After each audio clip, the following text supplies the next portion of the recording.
ವಿಧಾನ ಪರಿಷತ್ ಚುನಾವಣೆ ಸಾಕಷ್ಟು ಕುತೂಹಲ ಕೆರಳಿಸಿದೆ. ಡಿ.ಕೆ. ಶಿವಕುಮಾರ್ ಮುಖ್ಯಮಂತ್ರಿ ಆದ ನಂತರ ಮೊದಲ ಚುನಾವಣೆ. ಅವರ ಪ್ರತಿಷ್ಠೆಗೆ ಒಡ್ಡಿದ ಸವಾಲು ಇದು. ಇತ್ತ ಕಡೆ ಬಿಜೆಪಿ ಮತ್ತು ಜೆಡಿಎಸ್ಗೂ ಕೂಡ ಮೂರನೇ ಅಭ್ಯರ್ಥಿಯನ್ನು ಗೆಲ್ಲಿಸಿಕೊಳ್ಳಬೇಕಾದಂತಹ ಅನಿವಾರ್ಯತೆ. ಇನ್ನಷ್ಟು ವಿಶ್ಲೇಷಣೆ ಮತ್ತು ಡೀಟೇಲ್ಸ್ ಪಡ್ಕೊಳ್ಳೋಣ. ವೀರೇಂದ್ರ ಉಪ್ಪಂದ ನಮ್ಮ ಪ್ರತಿನಿಧಿ ಕನೆಕ್ಟ್ ಇದ್ದಾರೆ. ವೀರೇಂದ್ರ ಉಪ್ಪಂದ, ಏನಾಗಬಹುದು ವಿಧಾನ ಪರಿಷತ್ ಚುನಾವಣೆಯಲ್ಲಿ? ಕಾಂಗ್ರೆಸ್ಗೆ ಬೇಕಾಗಿರ್ತಕ್ಕಂಥ ಆ ಒಂದು ವೋಟನ್ನ ಅವರು ಯಾವ ಕಡೆಯಿಂದ ತಗೋತಾರೆ? ಇನ್ನು ಜೆಡಿಎಸ್ ಬಿಜೆಪಿಗೆ ಬೇಕಾಗಿರ್ತಕ್ಕಂಥ 4 ಮತಗಳನ್ನು ಅದು ಹೇಗೆ ಅವರು ಗ್ಯಾದರ್ ಮಾಡ್ತಾರೆ? ಸಾಕಷ್ಟು ಕುತೂಹಲ ಇದೆ.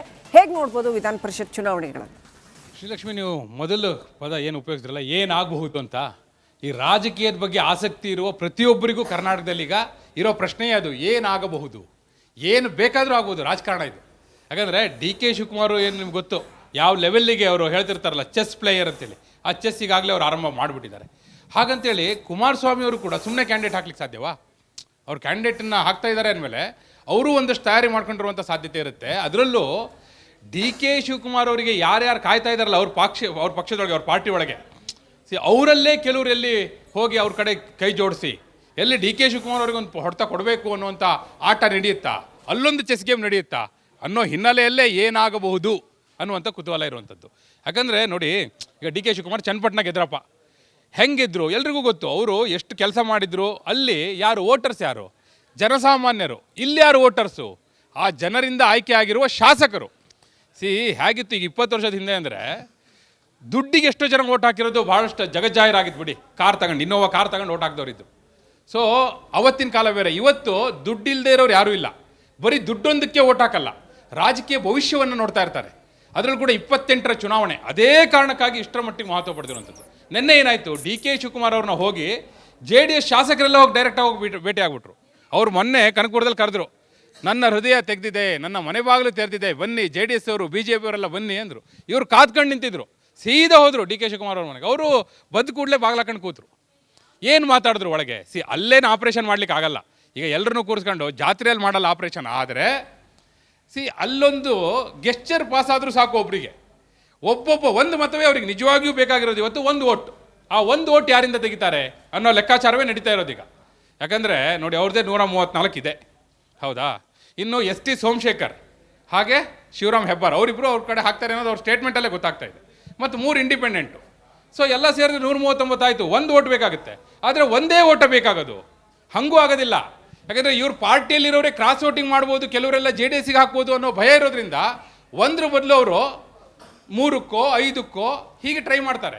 ಹಾಗೆ ಟ್ರೈ ಮಾಡೋದ್ರಿಂದ ಕುತೂಹಲ ಇದೆ. ನೀವು ಕೇಳಿದ್ರಲ್ಲ ಮೊದಲ ಪದ ಏನಾಗಬಹುದು, ನಮಗೂ ಆ ಕುತೂಹಲ ಇದೆ ಶ್ರೀಲಕ್ಷ್ಮಿ. ರೈಟ್.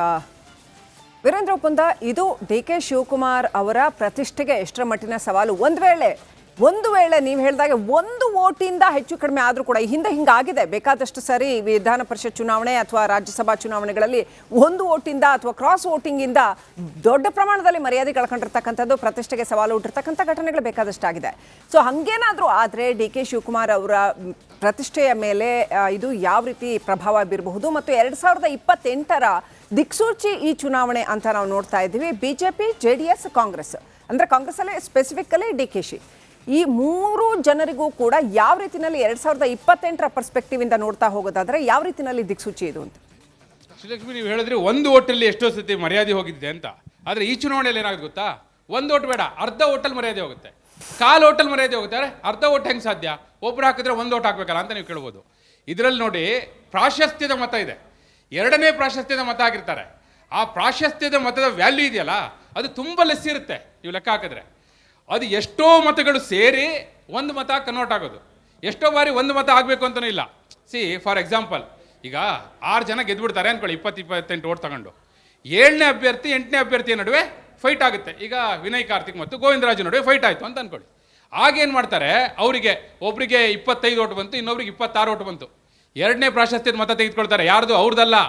ಯಾರು ಗೆದ್ದಿರ್ತಾರೆ, ಈಗಾಗಲೇ 6 ಜನ ಗೆದ್ದಿರ್ತಾರಲ್ಲ, ಈಗ BK ಹರಿಪ್ರಸಾದ್ ಗೆದ್ದಿರ್ತಾರೆ. ಅವ್ರದ್ರಲ್ಲಿ ವಿನಯ್ ಕಾರ್ತಿಕ್ಗೆ ಯಾರ್ಯಾರು 2ನೇ ಪ್ರಾಶಸ್ತ್ಯದ ಮತ ಆಗಿರ್ತಾರೆ ಅದನ್ನು ತಗೋತಾರೆ. ಆ ಮತ ಇದೆಯಲ್ಲ, ಅದು ಒಂದಕ್ಕೆ ಒಂದು ವ್ಯಾಲ್ಯೂ ಅಲ್ಲ. It's value is not 100. ಭಾಳ ಆ ಫಾರ್ಮುಲಾ ಪ್ರಕಾರ ಭಾಳ ಲೆಸ್ ಇರುತ್ತೆ. ಆ ವ್ಯಾಲ್ಯೂನ ಹಲವು ಮತಗಳನ್ನ ಸೇರಿಸಿ ವ್ಯಾಲ್ಯೂಗಳನ್ನ ಲೆಕ್ಕ ಹಾಕ್ತಾ ಹೋಗ್ತಾರೆ. ಹಾಗಾಗಿ ಅದು ಒಂದು ಮತ ಆಗಬೇಕು. ಅವಾಗ 28 ಓಟ್ ಆಗಬೇಕು ಅಂತ ಇಲ್ಲ. ಇವರಿಬ್ಬರ ನಡುವೆ ವಿನಯ್ ಕಾರ್ತಿಕ್ ಒಂದು ವೇಳೆ 27 ಮತ ತಗೊಂಡ್ರು, ಇವ್ರದ್ದು 26 ಆಯಿತು. Vinay Karthik is the winner. ನೋಡಿ, ಕ್ರಾಸ್ ವೋಟಿಂಗ್ ಅನ್ನೋದು ಯಾಕೆ ಇಂಪಾರ್ಟೆಂಟ್ ಆಗುತ್ತೆ, ಅದರಲ್ಲೂ ವಿಧಾನ ಪರಿಷತ್ ಚುನಾವಣೆಯಲ್ಲಿ ಜಿ ಟಿ ದೇವೇಗೌಡರು ಏನು ಮಾಡ್ತಾರೆ, ರಾಜಣ್ಣ ಯಾರ್ಯಾರನ್ನ ಏನು ಮಾಡ್ತಾರೆ ಅನ್ನೋ ಪ್ರಶ್ನೆ ಯಾಕೆ ಬರುತ್ತೆ ಅಂದರೆ ಇದೇ ಕಾರಣಕ್ಕಾಗಿ. ನಿಮಗೊಂದು ಉದಾಹರಣೆ ಕೊಡ್ತೀನಿ. 2017ರಲ್ಲಿ ರಾಜ್ಯಸಭಾ ಚುನಾವಣೆ ಆಯಿತು. ಇದೇ ಚಲರಾಯ ಸ್ವಾಮಿ, ಜಮೀರ್ ಅಹಮದ್ ಖಾನ್, ಭೀಮಾ ನಾಯಕ್, ಅಖಂಡ ಶ್ರೀನಿವಾಸ ಮೂರ್ತಿ ಇವರೆಲ್ಲ ಹೋಗಿ ಕ್ರಾಸ್ ವೋಟಿಂಗ್ ಮಾಡಿದ್ರಲ್ಲ. ದೇವೇಗೌಡರಿಗೆ ಚೆನ್ನಾಗಿ ಗೊತ್ತಿತ್ತು ರಾಜ್ಯಸಭೆಯ ವಿಶೇಷ ಏನು ಅಂದರೆ ಶ್ರೀಲಕ್ಷ್ಮಿ, ಅಲ್ಲಿ ಓಟನ್ನು ತೋರ್ಸಾಕ್ಬೇಕು. ಹಿಂಗೆ ಹೋಗ್ಬಿಟ್ಟು ಏಜೆಂಟಿಗೆ ತೋರಿಸ್ಬೇಕು, ನೋಡಪ್ಪ ನಾನು ಹಿಂಗೆ ಕ್ರಾಸ್ ವೋಟಿಂಗ್ ಆಗ್ತಾ ಇದ್ದೀನಿ ಅಂತೇಳಿ. ದೇವೇಗೌಡರಿಗೆ ಗೊತ್ತಿತ್ತಲ್ಲ. ದೇವೇಗೌಡರು ಏನು ಮಾಡಿದ್ರು ಗೊತ್ತಾ, ಯಾರೋ ಒಬ್ರನ್ನ ಸಾಮಾನ್ಯವಾಗಿ ಏಜೆಂಟಾಗಿ ಕೂರಿಸ್ತಾರೆ. ದೇವೇಗೌಡರು ಯಾರನ್ನ ಕೂರಿಸಿದ್ರು ಗೊತ್ತಾ, ಎಚ್ ಡಿ ರೇವಣ್ಣ ಅವ್ರನ್ನ ಏಜೆಂಟ್ ಮಾಡಿ ಕೂರಿಸಿದ್ರು. ಈ ಜಮೀರ್ ಅಹಮದ್ ಖಾನ್ ಹೋಗಿ ತೋರಿಸಿದ್ರು, ರೇವಣ್ಣ ನೋಡೋಣ ಆಗ್ತಾ ಇದ್ದೀನಿ ಕ್ರಾಸ್ ವೋಟಿಂಗು ಅಂತ. ಹಾಗೆ ಎದ್ದು ನಿಂತ್ಬಿಟ್ರು ರೇವಣ್ಣ. ಡಿ ಕೆ ಶಿವಕುಮಾರ್ ಬಂದರು ಇವ್ರ ಸಪೋರ್ಟಿಗೆ. ಅಂದರೆ ಕೈ ಮಿಲಾಯಿಸುವಂತಕ್ಕೆ ಹೋಗಿತ್ತು ಅಂತ. ಅಂದರೆ ಏನೆಲ್ಲ ಆಗುತ್ತೆ ಕ್ರಾಸ್ ವೋಟಿಂಗಲ್ಲಿ ಅನ್ನೋದಕ್ಕೆ ದಿ ಬೆಸ್ಟ್ ಎಕ್ಸಾಂಪಲ್ ಅದು. ಇಲ್ಲಿ ವಿಧಾನ ಪರಿಷತ್ತಲ್ಲಿ ಇದು ಸೀಕ್ರೆಟ್ ಬ್ಯಾಲೆಟ್, ಇಲ್ಲಿ ಓಟ್ ತೋರಿಸ್ಬೇಕು ಅಂತ ಇಲ್ಲ. ನಾನು ಇವತ್ತು ಬೆಳಗ್ಗೆ ಕೂಡ ಕ್ರಾಸ್ ಚೆಕ್ ಮಾಡಿಕೊಂಡೆ, ನಿನ್ನೆ ಕೂಡ ಮಾತಾಡಿದ್ದೆ, ಹಲವರ ಬಳಿ ಮಾತಾಡಿದೆ. ರಾಜ್ಯಸಭೆಯಲ್ಲಿ ಓಟನ್ನು ತೋರಿಸಿ ಹಾಕಬೇಕು, ಇಲ್ಲಿ ಓಟನ್ನು ತೋರಿಸಿ ಹಾಕಬೇಕಾದ ಅಗತ್ಯ ಇಲ್ಲ. ಹೀಗಾಗಿ ಸೀಕ್ರೆಟ್ ಬ್ಯಾಲೆಟ್ ಅವ್ರು ಕ್ರಾಸ್ ವೋಟಿಂಗ್ ಮಾಡಿದ್ರು ತೋರಿಸೋದಿಲ್ಲ. ಹಾಗಂತಲಿ ಗೊತ್ತಾಗೋದಿಲ್ವಾ? ಖಂಡಿತ ಗೊತ್ತಾಗುತ್ತೆ. ಯಾರು ಕ್ರಾಸ್ ವೋಟಿಂಗ್ ಮಾಡಿದ್ರು, ಇಂಥವರೇ ಕ್ರಾಸ್ ವೋಟಿಂಗ್ ಮಾಡಿದ್ರು. ನೀವು ನೋಡಿ, ನಾವೇ ಹೇಳ್ತೀವಿ. ಹೆಂಗೆ ಹೇಳ್ತೀವಿ ನೋಡಿ, ಅಲ್ಲೊಂದು ಟ್ರಿಕ್ ಇದೆ. ಅಲ್ಲಿ ಇವರು ಬ್ಯಾಲೆಟ್ ಪೇಪರ್ನ ಮುಚ್ಚೆ ಹಾಕೋದಲ್ಲಿ ಯಾರಿಗೂ ತೋರಿಸೋದಿಲ್ಲ. ಆದರೆ ಕಳಿಸುವಾಗ ಈ ಕಳಿಸೋರು ಇರ್ತಾರಲ್ಲ, ಅವರು ಯಾರ್ಯಾರು ಅನುಮಾನ ಇರುತ್ತಲ್ಲ ಅವ್ರನ್ನೊಂದು ಬ್ಯಾಚ್ ಮಾಡಿರ್ತಾರೆ. ಒಬ್ಬೊಬ್ರನ್ನ ಈಗ ಬಾಬಾ ಬ್ಲ್ಯಾಕ್ ಶಿಪ್ ಅಂತಾರಲ್ಲ, ಬ್ಲ್ಯಾಕ್ ಶಿಪ್ನ ಒಂದೊಂದು ಬ್ಯಾಚಲ್ಲಿ ಹಾಕಿರ್ತಾರೆ. ಯಾರು ಆ ಬ್ಯಾಚಲ್ಲಿ ಕ್ರಾಸ್ ವೋಟಿಂಗ್ ಆಗಿದೆ ಅಂದರೆ ಅಲ್ಲಿ ಹಿಡಿದು ಬಿಡ್ತಾರೆ, ಓ ಇವರೇ ಹಾಕಿರೋದು ಅಂತೇಳಿ. ಹಿಂಗಾಗಿಯೇ ಗೊತ್ತಾಗೋದು ಯಾರು ಕ್ರಾಸ್ ವೋಟಿಂಗ್ ಮಾಡಿದ್ದಾರೆ ಅನ್ನೋದು ಗೊತ್ತಾಗೋದು ಹೀಗೆ ಅದು. ಸೊ ಆ ದೃಷ್ಟಿಯಿಂದ ನೋಡೋದಾದ್ರೆ ಬಹಳ ಇಂಟ್ರೆಸ್ಟಿಂಗ್ ಆಗಿರುತ್ತೆ. ವಿಧಾನ ಪರಿಷತ್ ಚುನಾವಣೆ ಇದೆಯಲ್ಲ, ಅಸೆಂಬ್ಲಿ ಎಲೆಕ್ಷನ್ಗಿಂತ ಬಹಳ interesting Srilakshmi. Right, thank you Veerendra ಒಪ್ಪಂದ. ವಿಧಾನ ಪರಿಷತ್ ಚುನಾವಣೆ ಸಾಕಷ್ಟು ಕುತೂಹಲ ಕೆರಳಿಸಿದೆ. ಡಿ ಕೆ ಶಿವಕುಮಾರ್ ಮುಖ್ಯಮಂತ್ರಿ ಆದ ನಂತರ ಮೊದಲ ಚುನಾವಣೆ, ಅವರ ಪ್ರತಿಷ್ಠೆಗೆ ಒಡ್ಡಿದ ಸವಾಲು ಇದು. ಇತ್ತ ಕಡೆ ಬಿಜೆಪಿ ಮತ್ತು ಜೆಡಿಎಸ್ಗೂ ಕೂಡ ಮೂರನೇ ಅಭ್ಯರ್ಥಿಯನ್ನು ಗೆಲ್ಲಿಸಿಕೊಳ್ಳಬೇಕಾದಂತಹ ಅನಿವಾರ್ಯತೆ. ಇನ್ನಷ್ಟು ವಿಶ್ಲೇಷಣೆ ಮತ್ತು ಡೀಟೇಲ್ಸ್ ಪಡ್ಕೊಳ್ಳೋಣ. ವೀರೇಂದ್ರ ಒಪ್ಪಂದ ನಮ್ಮ ಪ್ರತಿನಿಧಿ ಕನೆಕ್ಟ್ ಇದ್ದಾರೆ. ವೀರೇಂದ್ರ ಒಪ್ಪಂದ, ಏನಾಗಬಹುದು ವಿಧಾನ ಪರಿಷತ್ ಚುನಾವಣೆಯಲ್ಲಿ? ಕಾಂಗ್ರೆಸ್ಗೆ ಬೇಕಾಗಿರ್ತಕ್ಕಂಥ ಆ ಒಂದು ವೋಟನ್ನ ಅವರು ಯಾವ ಕಡೆಯಿಂದ ತಗೋತಾರೆ? ಇನ್ನು ಜೆಡಿಎಸ್ ಬಿಜೆಪಿಗೆ ಬೇಕಾಗಿರ್ತಕ್ಕಂಥ 4 ಮತಗಳನ್ನು ಅದು ಹೇಗೆ ಅವರು ಗ್ಯಾದರ್ ಮಾಡ್ತಾರೆ? ಸಾಕಷ್ಟು ಕುತೂಹಲ ಇದೆ. ಹೇಗೆ ನೋಡ್ಬೋದು ವಿಧಾನ ಪರಿಷತ್ ಚುನಾವಣೆಗಳನ್ನು? ಶ್ರೀಲಕ್ಷ್ಮಿ, ನೀವು ಮೊದಲು ಪದ ಏನು ಉಪಯೋಗಿಸಿದ್ರಲ್ಲ, ಏನಾಗಬಹುದು ಅಂತ. ಈ ರಾಜಕೀಯದ ಬಗ್ಗೆ ಆಸಕ್ತಿ ಇರುವ ಪ್ರತಿಯೊಬ್ಬರಿಗೂ ಕರ್ನಾಟಕದಲ್ಲಿ ಈಗ ಇರೋ ಪ್ರಶ್ನೆಯೇ ಅದು, ಏನಾಗಬಹುದು. ಏನು ಬೇಕಾದರೂ ಆಗ್ಬೋದು ರಾಜಕಾರಣ ಇದು. ಯಾಕಂದರೆ ಡಿ ಕೆ ಶಿವಕುಮಾರ್ ಏನು ನಿಮ್ಗೆ ಗೊತ್ತು, ಯಾವ ಲೆವೆಲ್ಲಿಗೆ ಅವರು ಹೇಳ್ತಿರ್ತಾರಲ್ಲ ಚೆಸ್ ಪ್ಲೇಯರ್ ಅಂತೇಳಿ, ಆ ಚೆಸ್ ಈಗಾಗಲೇ ಅವ್ರು ಆರಂಭ ಮಾಡಿಬಿಟ್ಟಿದ್ದಾರೆ. ಹಾಗಂತೇಳಿ ಕುಮಾರಸ್ವಾಮಿ ಅವರು ಕೂಡ ಸುಮ್ಮನೆ ಕ್ಯಾಂಡಿಡೇಟ್ ಹಾಕ್ಲಿಕ್ಕೆ ಸಾಧ್ಯವಾ? ಅವ್ರು ಕ್ಯಾಂಡಿಡೇಟನ್ನು ಹಾಕ್ತಾ ಇದ್ದಾರೆ ಅಂದಮೇಲೆ ಅವರು ಒಂದಷ್ಟು ತಯಾರಿ ಮಾಡ್ಕೊಂಡಿರುವಂಥ ಸಾಧ್ಯತೆ ಇರುತ್ತೆ. ಅದರಲ್ಲೂ ಡಿ ಕೆ ಶಿವಕುಮಾರ್ ಅವರಿಗೆ ಯಾರ್ಯಾರು ಕಾಯ್ತಾ ಇದ್ದಾರಲ್ಲ ಅವ್ರ ಪಕ್ಷದೊಳಗೆ, ಅವ್ರ ಪಾರ್ಟಿ ಒಳಗೆ, ಅವರಲ್ಲೇ ಕೆಲವರು ಎಲ್ಲಿ ಹೋಗಿ ಅವ್ರ ಕಡೆ ಕೈ ಜೋಡಿಸಿ ಎಲ್ಲಿ ಡಿ ಕೆ ಶಿವಕುಮಾರ್ ಅವ್ರಿಗೆ ಒಂದು ಹೊಡೆತ ಕೊಡಬೇಕು ಅನ್ನುವಂಥ ಆಟ ನಡೆಯುತ್ತಾ, ಅಲ್ಲೊಂದು ಚೆಸ್ ಗೇಮ್ ನಡೆಯುತ್ತಾ ಅನ್ನೋ ಹಿನ್ನೆಲೆಯಲ್ಲೇ ಏನಾಗಬಹುದು ಅನ್ನುವಂಥ ಕುತೂಹಲ ಇರುವಂಥದ್ದು. ಯಾಕಂದರೆ ನೋಡಿ, ಈಗ ಡಿ ಕೆ ಶಿವಕುಮಾರ್ ಚನ್ನಪಟ್ಟಣ ಗೆದ್ರಪ್ಪ, ಹೆಂಗಿದ್ರು ಎಲ್ರಿಗೂ ಗೊತ್ತು. ಅವರು ಎಷ್ಟು ಕೆಲಸ ಮಾಡಿದ್ರು. ಅಲ್ಲಿ ಯಾರು ವೋಟರ್ಸ್, ಯಾರು ಜನಸಾಮಾನ್ಯರು, ಇಲ್ಲಿ ಯಾರು ವೋಟರ್ಸು, ಆ ಜನರಿಂದ ಆಯ್ಕೆ ಆಗಿರುವ ಶಾಸಕರು. ಹೇಗಿತ್ತು ಈಗ 20 ವರ್ಷದ ಹಿಂದೆ ಅಂದರೆ, ದುಡ್ಡಿಗೆ ಎಷ್ಟೋ ಜನ ಓಟ್ ಹಾಕಿರೋದು ಭಾಳಷ್ಟು ಜಗಜ್ಜಾಹಿರಾಗಿತ್ತು ಬಿಡಿ. ಕಾರ್ ತಗೊಂಡು, ಇನ್ನೋವಾ ಕಾರ್ ತಗೊಂಡು ಓಟ್ ಹಾಕಿದವರಿದ್ದು. ಸೊ ಅವತ್ತಿನ ಕಾಲ ಬೇರೆ. ಇವತ್ತು ದುಡ್ಡಿಲ್ಲದೆ ಇರೋರು ಯಾರೂ ಇಲ್ಲ. ಬರೀ ದುಡ್ಡೊಂದಕ್ಕೆ ಓಟ್ ಹಾಕಲ್ಲ, ರಾಜಕೀಯ ಭವಿಷ್ಯವನ್ನು ನೋಡ್ತಾ ಇರ್ತಾರೆ. ಅದರಲ್ಲೂ ಕೂಡ 28ರ ಚುನಾವಣೆ ಅದೇ ಕಾರಣಕ್ಕಾಗಿ ಇಷ್ಟರ ಮಟ್ಟಿಗೆ ಮಹತ್ವ ಪಡೆದಿರುವಂಥದ್ದು. ನಿನ್ನೆ ಏನಾಯಿತು, ಡಿ ಕೆ ಶಿವಕುಮಾರ್ ಅವ್ರನ್ನ ಹೋಗಿ JDS ಶಾಸಕರೆಲ್ಲ ಹೋಗಿ ಡೈರೆಕ್ಟಾಗಿ ಹೋಗಿ ಭೇಟಿ ಆಗ್ಬಿಟ್ರು. ಅವ್ರು ಮೊನ್ನೆ ಕನಕಪುರದಲ್ಲಿ ಕರೆದ್ರು, ನನ್ನ ಹೃದಯ ತೆಗೆದಿದೆ, ನನ್ನ ಮನೆ ಬಾಗಿಲು ತೆರೆದಿದೆ, ಬನ್ನಿ JDS ಅವರು BJP ಅವರೆಲ್ಲ ಬನ್ನಿ ಅಂದರು. ಇವರು ಕಾದ್ಕೊಂಡು ನಿಂತಿದ್ರು. ಸೀದಾ ಹೋದರು ಡಿ ಕೆ ಶಿವಕುಮಾರ್ ಅವ್ರ ಮನೆಗೆ. ಅವರು ಬಂದು ಕೂಡಲೇ ಬಾಗ್ಲಾಕೊಂಡು ಕೂತರು. ಏನು ಮಾತಾಡಿದ್ರು ಒಳಗೆ? ಅಲ್ಲೇನು ಆಪ್ರೇಷನ್ ಮಾಡ್ಲಿಕ್ಕೆ ಆಗಲ್ಲ. ಈಗ ಎಲ್ಲರನ್ನೂ ಕೂರಿಸ್ಕೊಂಡು ಜಾತ್ರೆಯಲ್ಲಿ ಮಾಡಲ್ಲ ಆಪ್ರೇಷನ್. ಆದರೆ ಅಲ್ಲೊಂದು ಗೆಸ್ಚರ್ ಪಾಸ್ ಆದರೂ ಸಾಕು ಒಬ್ಬರಿಗೆ. ಒಂದು ಮತವೇ ಅವ್ರಿಗೆ ನಿಜವಾಗಿಯೂ ಬೇಕಾಗಿರೋದು ಇವತ್ತು ಒಂದು ಓಟ್.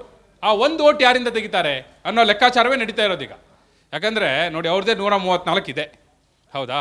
ಇನ್ನು ST ಸೋಮಶೇಖರ್ ಹಾಗೆ ಶಿವರಾಮ್ ಹೆಬ್ಬಾರ್ ಅವರಿಬ್ಬರು ಅವ್ರ ಕಡೆ ಹಾಕ್ತಾರೆ ಅನ್ನೋದು ಅವ್ರ ಸ್ಟೇಟ್ಮೆಂಟಲ್ಲೇ ಗೊತ್ತಾಗ್ತಾ ಇದೆ. ಮತ್ತು 3 ಇಂಡಿಪೆಂಡೆಂಟು. ಸೊ ಎಲ್ಲ ಸೇರಿದ್ರೆ 139 ಆಯಿತು. ಒಂದು ಓಟ್ ಬೇಕಾಗುತ್ತೆ. ಆದರೆ ಒಂದೇ ಓಟ ಬೇಕಾಗೋದು, ಹಂಗೂ ಆಗೋದಿಲ್ಲ. ಯಾಕಂದರೆ ಇವ್ರ ಪಾರ್ಟಿಯಲ್ಲಿರೋರೇ ಕ್ರಾಸ್ ವೋಟಿಂಗ್ ಮಾಡ್ಬೋದು, ಕೆಲವರೆಲ್ಲ JDSಗೆ ಹಾಕ್ಬೋದು ಅನ್ನೋ ಭಯ ಇರೋದ್ರಿಂದ ಒಂದ್ರ ಬದಲು ಅವರು 3ಕ್ಕೋ 5ಕ್ಕೋ ಹೀಗೆ ಟ್ರೈ ಮಾಡ್ತಾರೆ. ಹಾಗೆ ಟ್ರೈ ಮಾಡೋದ್ರಿಂದ ಕುತೂಹಲ ಇದೆ. ನೀವು ಕೇಳಿದ್ರಲ್ಲ ಮೊದಲ ಪದ ಏನಾಗಬಹುದು, ನಮಗೂ ಆ ಕುತೂಹಲ ಇದೆ ಶ್ರೀಲಕ್ಷ್ಮಿ. ರೈಟ್, ವೀರೇಂದ್ರ ಒಪ್ಪಂದ ಇದು ಡಿ ಕೆ ಶಿವಕುಮಾರ್ ಅವರ ಪ್ರತಿಷ್ಠೆಗೆ ಎಷ್ಟರ ಮಟ್ಟಿನ ಸವಾಲು? ಒಂದು ವೇಳೆ ನೀವು ಹೇಳಿದಾಗೆ ಒಂದು ಓಟಿಂದ ಹೆಚ್ಚು ಕಡಿಮೆ ಆದರೂ ಕೂಡ ಈ ಹಿಂದೆ ಹಿಂಗಾಗಿದೆ ಬೇಕಾದಷ್ಟು ಸರಿ ವಿಧಾನ ಪರಿಷತ್ ಚುನಾವಣೆ ಅಥವಾ ರಾಜ್ಯಸಭಾ ಚುನಾವಣೆಗಳಲ್ಲಿ ಒಂದು ಓಟಿಂದ ಅಥವಾ ಕ್ರಾಸ್ ವೋಟಿಂಗಿಂದ ದೊಡ್ಡ ಪ್ರಮಾಣದಲ್ಲಿ ಮರ್ಯಾದೆ ಕಳ್ಕೊಂಡಿರ್ತಕ್ಕಂಥದ್ದು, ಪ್ರತಿಷ್ಠೆಗೆ ಸವಾಲು ಹುಟ್ಟಿರ್ತಕ್ಕಂಥ ಘಟನೆಗಳು ಬೇಕಾದಷ್ಟಾಗಿದೆ. ಸೊ ಹಾಗೇನಾದರೂ ಆದರೆ ಡಿ ಕೆ ಶಿವಕುಮಾರ್ ಅವರ ಪ್ರತಿಷ್ಠೆಯ ಮೇಲೆ ಇದು ಯಾವ ರೀತಿ ಪ್ರಭಾವ ಬೀರಬಹುದು? ಮತ್ತು 2028ರ ದಿಕ್ಸೂಚಿ ಈ ಚುನಾವಣೆ ಅಂತ ನಾವು ನೋಡ್ತಾ ಇದ್ದೀವಿ. ಬಿಜೆಪಿ, JDS, ಕಾಂಗ್ರೆಸ್, ಅಂದರೆ ಕಾಂಗ್ರೆಸ್ಸಲ್ಲಿ ಸ್ಪೆಸಿಫಿಕಲಿ DKಶಿ, ಈ ಮೂರು ಜನರಿಗೂ ಕೂಡ ಯಾವ ರೀತಿಯಲ್ಲಿ 2028ರ ಪರ್ಸ್ಪೆಕ್ಟಿವ್ ಇಂದ ನೋಡ್ತಾ ಹೋಗೋದಾದ್ರೆ ಯಾವ ರೀತಿಯಲ್ಲಿ ದಿಕ್ಸೂಚಿ ಇದು ಅಂತ?